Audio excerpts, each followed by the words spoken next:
killed.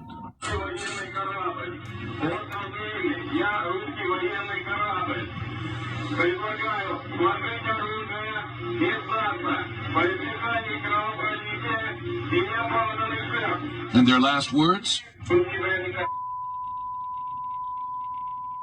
Tonight, CNN has new reporting that the U.S. believes Russia is threatening Ukrainian soldiers that it will kill their families if they don't surrender. These are mob tactics, and yet here in Lviv and elsewhere, we are seeing uniformed Ukrainian military in full combat gear. They are ready to defend these cities. Wolf, they're not backing down. Jim Sciutto on the ground for us in Ukraine. Thank you very much. Let's go to the Ukraine capital right now, where air raid sirens have been going off throughout tonight. Our chief international correspondent, Clarissa Ward, is on the seat for us there. Clarissa, President Zelensky addressing his nation once again tonight, and we're just getting the sound. Tell us about his message.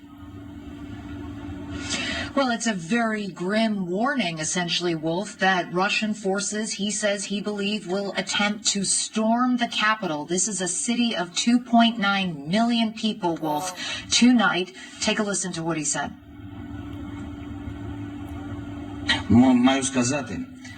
This night will be very difficult, and the enemy will use all available forces to break the resistance of Ukrainians. This night we have to stand ground. The fate of Ukraine is being decided right now.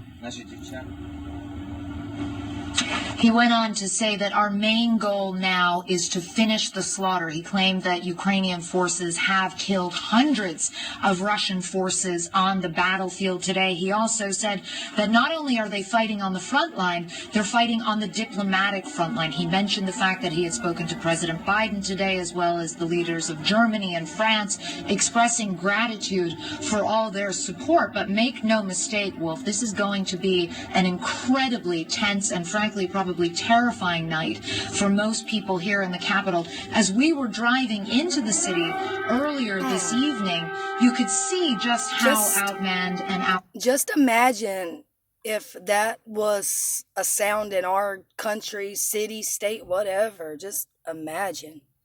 That had been hit by some kind of aerial bombardment from the Russians. There was a huge amount of smoke. Ukrainian firefighters desperately trying to stop the flames. And we also saw the body of one Ukrainian soldier who clearly died. And it shows you in such stark contrast from what the Ukrainians' capabilities are, how the Russians are essentially able to opportunistically pick off military vehicles from the skies when and as they see them. And obviously, they simply do not have the weaponry that the Russians do. We also passed, Wolf, closer to the capital, a large group of civil defense volunteers. They had a huge pile of tires. One can only assume that the goal was to try to set fire to those tires and block the road and create some kind of a smoke screen should Russian forces come passing through that road. But obviously,